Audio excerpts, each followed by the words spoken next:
बड़े दुख के साथ सूचित करना पड़ रहा है कि मैंने आज से सनातन और हिंदुत्व की बात करना बंद कर दिया और मैं हो गया हूं सेकुलर। क्योंकि रमजान के महीने में मुझे बहुत ही गूढ़ ज्ञान की प्राप्ति हुई है। तो इस सेकुलर मजहब को अपनाने के बाद करते हैं कड़ी निंदा बुत परस्ती की विश्लेषण टॉक मेरे साथ।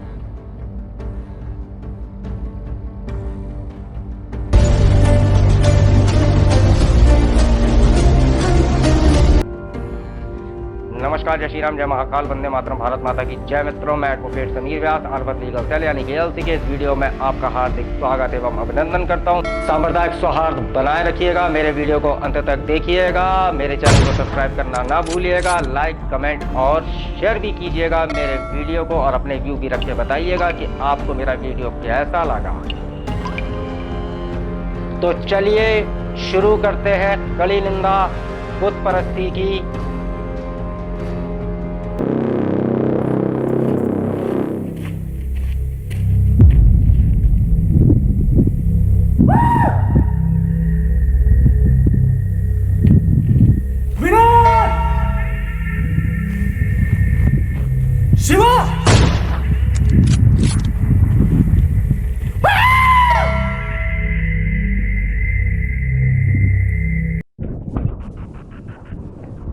मंदिर क्या होता है? मंदिर के अंदर सिर्फ एक पत्थर। अच्छा ठीक है, कुछ समय के लिए भूल जाते हैं कि वो हम भगवान हैं, बात करते हैं विज्ञान की। आइए करते हैं पत्थर को पत्थर की तरह देखते हैं, अपने देवताओं को थोड़ी देर के लिए अलग करते हैं। और ध्यान से सुने, मैं आपको बहुत मूलभूत बातें बताऊंगा। यदि आप मंदिर की संरचना को देखते हैं तो गर्भगृह के अंदर आप पाएंगे एक पत्थर है जो कि आसन सहित लगभग 6 से 7 या फिर 9 फीट का होगा। बहुत से लोग इस बात का उपहास बनाते कि पत्थर की इतनी सजावट क्यों की है, इसमें क्या है। इस गूंगे पत्थर को भगवान समझकर पूजा कैसे कर सकते हैं? उन सभी मूर्खों के लिए जो मूर्ति पूजा का उपहास करते हैं, आइए विज्ञान के दृष्टिकोण से देखते हैं। ये क्या है? ये एक चट्टान है। चट्टान क्या होती है? चट्टान धातुओं और खनिजों से बनी हुई होती है। यदि आप एक घाटी में जाते हैं और कुछ चिल्लाते हैं तो वो चट्टान क्या करती है? वो आपको एक प्रतिध्वनि देती है।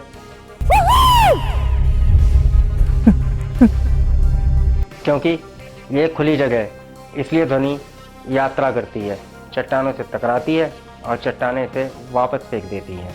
इस प्रक्रिया को इको कहते हैं और यह वैज्ञानिक रूप से सिद्ध है, हर कोई इसे जानता है।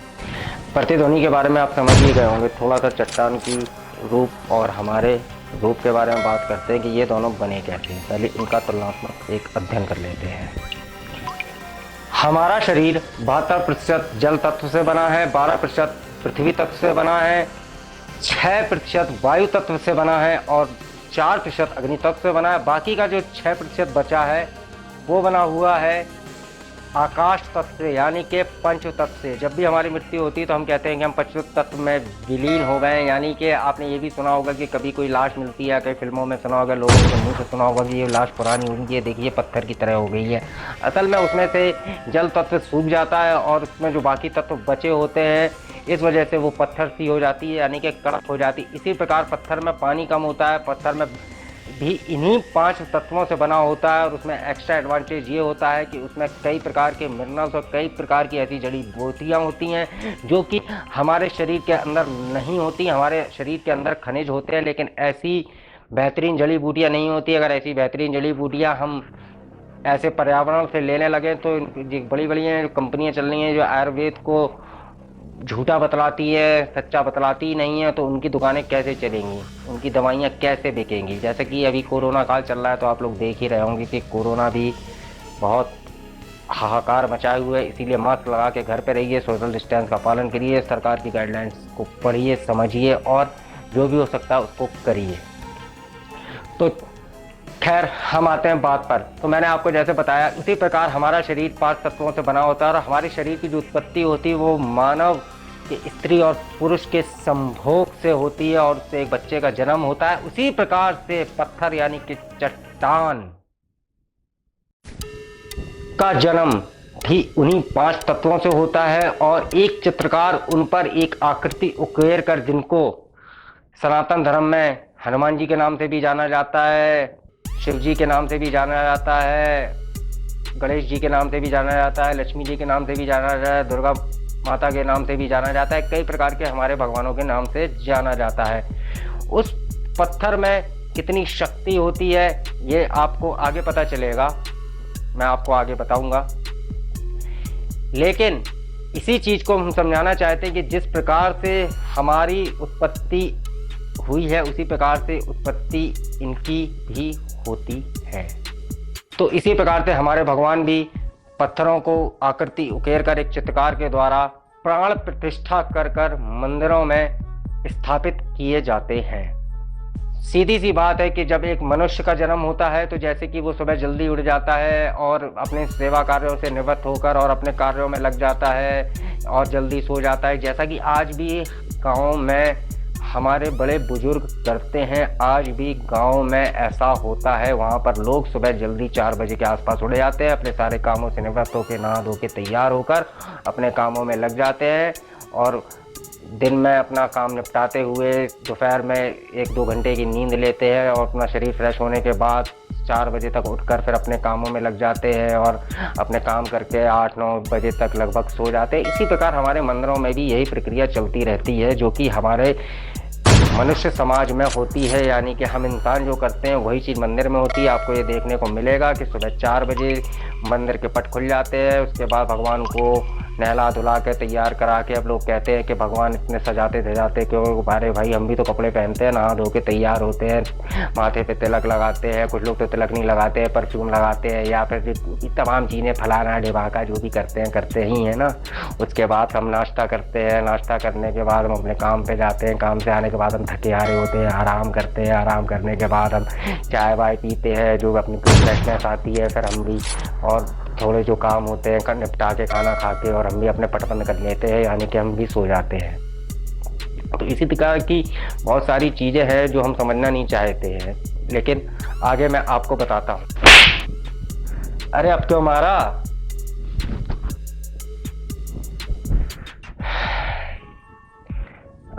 अब इसमें भी बताइए क्रिमिनल बातें लग रही हैं, तो मैं अब क्या कह सकता हूँ। अब मैंने तो सेकुलर अपना लिया, लेकिन मुझे इस तरीके की बातें करनी नहीं चाहिए। लेकिन क्या है कि हमें मजहबी भाइयों के लिए ये कड़ी निंदा करनी पड़ती है। आप ये संगी मुझे चाटे मार रहे हैं, इनको बिल्कुल कतई शर्म नहीं है। अच्छा, गलती हो गई भाई साहब, गलती हो गई। सच्चाई बताना मना है, तो चलिए आगे बात करते हैं। लेकिन हमारी आसमानी किताब में तो ऐसा लिखा ही नहीं है। हमारी आसमानी किताब तो ये बताती है कि धरती चपटी होती है और विज्ञान बताता है कि ये गोल होती है, और ग्रंथ बताते हैं कि धरती गोल होती है। हर कोई लगभग इसे जानता है। आप ध्वनि तरंगों को जितनी जोर से भेजते हैं उसी के आधार पर चट्टानें एक प्रतिध्वनि को वापस फेंकती, और ऐसा हर चट्टान करती है। इसलिए आपको अलग अलग अंतराल पर 2-3 आवाज़ें सुनाई देती हैं। इस पूरी प्रक्रिया को आप देख नहीं सकते, लेकिन आप इसे सुन सकते हैं। यह तो बात हुई खुले स्थान की। अब सोचिए, आप यदि बंद जगह पर हैं और ऐसा करें तो प्रतिध्वनि कितनी होगी? निश्चित तौर पर खुली जगह से बहुत ज़्यादा होगी। अब मंदिर के अंदर चलते हैं। यहाँ पर आपको एक शिवलिंग मिलेगा या चट्टान से बनी कोई मूर्ति मिलेगी। यह मूर्ति दीवारों से बंद एक संरचना में रखी होगी, जिसके शीर्ष पर एक गली गोपुरम होगा। यह पूरी संरचना एक पिरामिड की संरचना की तरह होती है, जिसकी नोक आकाश की तरफ इशारा करती है। यहाँ पर कोई वेंटिलेशन भी नहीं होता है। पत्थर की दीवारों से बना यह स्थान इतना घना होता है कि सूर्य का प्रकाश भी अंदर नहीं पहुँच सकता है। लगभग सभी मंदिर ऐसे ही होते हैं। इन्हीं मंदिरों में खड़े होकर लोग अंदर विराजित चट्टानों में अपनी आवाज़ें या प्रार्थनाएं भेजते हैं। आज ही नहीं, पिछले कई हजार वर्षों से इसका अभ्यास किया जा रहा है। निरंतर ये आवाज़ें भेजी जा रही हैं, ठीक सुबह से लेकर दोपहर तक, फिर शाम से लेकर रात तक, हर दिन सभी मंदिरों में। सिर्फ मंत्रों की नहीं, घंटियों की भी आवाज़ की जाती है, और कुछ कुछ मंदिरों में ढोल नाद भी किया जाता है। हम सभी जानते हैं ध्वनि का एक प्रारूप होता है। सभी मंदबुद्धि वाले लोगों के लिए मैं कुछ प्रयोग दिखाने जा रहा हूँ। जहाँ पर विभिन्न प्रकार की ध्वनियों के कारण अलग अलग कण अपने और पैटर्न और प्रारूप को बदल लेते हैं। नाइजल स्टैनफोर्ड ने अपने चैनल पर एक सुंदर म्यूजिक वीडियो बनाया है जिसमें वो दिखा रहे हैं ध्वनि के कारण पानी, अग्नि और विभिन्न कण कैसे अब प्रतिक्रिया देते हैं और कैसे वो बदलते हैं। यह अविश्वसनीय प्रयोग है, यह अविश्वसनीय प्रयोग है जिसको आपको अवश्य देखना चाहिए। It is a film to describe to you the effect of cymatic frequencies. अब आपके शरीर की बात करें तो उसका 72% जल तत्व है, 12% पृथ्वी तत्व है, 6% वायु तत्व है, 4% अग्नि तत्व है और बाकी के 6% आकाश तत्व है। आपको नहीं लगता कि इन ध्वनियों का आपके सिस्टम से भी प्रभाव पड़ता होगा? ज़रा देखिए कि पानी किस तेजी से ध्वनि का जवाब दे रहा है। इसी प्रकार अग्नि भी दे रहा है। और वास्तव में देखा जाए तो ब्रह्मांड का कण कण अलग अलग ध्वनियों पर अपनी प्रतिक्रिया अवश्य देता है। अतीत के योगियों ने हमेशा कहा है कि ध्वनि अस्तित्व का आधार है। प्रत्येक साकार दृश्य एक प्रकार से ध्वनि का ही पुनर्जन्म है। यदि आप ध्वनि में महारत हासिल करते हैं तो आप 5 तत्वों के साथ खेल सकते हैं। इसी महारत के कारण अतीत में ऋषियों ने पानी पर चलने, हवा में गायब होने, दीवारों के आर पार हो जाने जैसे कामों को बड़ी आसानी से कर लिया है। हैरी पॉटर फिल्म में आपने तो एक काल्पनिक कहानी देखी है, लेकिन हमारे यहाँ तो ऐसे ऐसे योगी हुए हैं जिन्होंने वो सब वास्तविकता में किया है। आज भी कई भी ऐसे गुप्त योगी होंगे जो उन चीज़ों को कर सकते हैं, लेकिन केवल वही नहीं, आप और मैं भी इसे कर सकते हैं अगर हम ध्वनि पर महारत हासिल करें। आपको ऐसा करने के लिए इंद्रियों से परे एक धारणा की आवश्यकता है। सफलता प्राप्त करने का एकमात्र तरीका है संयमी है। यह सफलता आप किसी घटिया प्रयोग के माध्यम से प्रयोगशाला में नहीं कर सकते। जिन्होंने ऐसी कोशिश की या तो वो विक्षिप्त हो गए या फिर अनुसंधान में बहुत सारा पैसा करके बर्बाद हो गए और असफल हो गए। जिन्हें योग करने में आलस होता है, ऐसे लोगों को निराश करने के लिए मैं क्षमा प्रार्थी हूँ, लेकिन ध्यान के अलावा तकनीकी रूप से देखा जाए कोई दूसरा रास्ता नहीं है। ठीक है, मैं आपको एक और सलाह देता हूँ, आप YouTube पर इस तरह के और भी प्रयोग देखें ताकि आप वो समझ पाए जो मैं यहाँ पर कहना चाहता हूँ। खैर, मंदिरों के अंदर मंत्रों का जाप किया जाता है। इससे क्या होता है, ध्वनि पत्थर को छुएगी और अलग अलग दिशाओं में वापस उछलेगी। अब क्योंकि यह एक बंद कमरा है तो ध्वनि की ऊर्जा मुख्य द्वार से होकर ही गुजरना होगा और जो भी सामने खड़ा होगा वो पूरी तरीके से उस ऊर्जा से भर जाएगा। मंदिरों में इन पॉजिटिव सकारात्मक वाइब्स का अनुभव आपने भी किया होगा। अब ये देखिए कि मंदिर में किसका जप किया जाता है। सुबह किया जाता है विष्णु सहस्त्रनाम, भगवान विष्णु के 1000 नाम, और रात में होता है ललिता सहस्त्रनाम, देवी पार्वती के 1000 नाम, शिव उपासना मंत्रम, लिंगाष्टकम, ओम नमः शिवाय, निर्वाण षटकम आदि आदि मंत्रों का मानव प्रणाली पर अलग अलग प्रभाव पड़ता है। इसीलिए मानव मस्तिष्क पर और इन ध्वनियों पर उसका क्या असर पड़ता है, इसके लिए हम एक प्रयोग करेंगे जिसको मैं आपको दिखाऊंगा, और मंत्रों का भी हम विश्लेषण करेंगे, उसकी कड़ी निंदा करेंगे, जैसे कि आज हमने बुत परस्ती की कड़ी निंदा आपके सामने रखी है।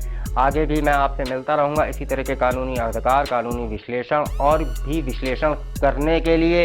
आगे हम मंदिर के बारे में, मंत्रों के बारे में और भी बातें करेंगे। अब आपको तो पता ही है कि मैंने सेकुलर धर्म अपना लिया है तो कड़ी निंदा करनी ही पड़ेगी, तो आप भी कड़ी निंदा करिए और सेकुलर बन जाइए। हमारे मजहबी भाइयों को कड़ी निंदा कर कर जवाब दीजिए। हम सनातनी लोगों को बिल्कुल हमें जवाब देना चाहिए। इसी के साथ मैं लेता हूं आपसे विदा। स्वस्थ मस्त व्यस्त रहिए, सावधान सतर्क सुरक्षित रहिए, मेरे वीडियो को शेयर करते रहिए। नमस्कार, जय श्री राम, जय महाकाल, वंदे मातरम, भारत माता की जय। मित्रों।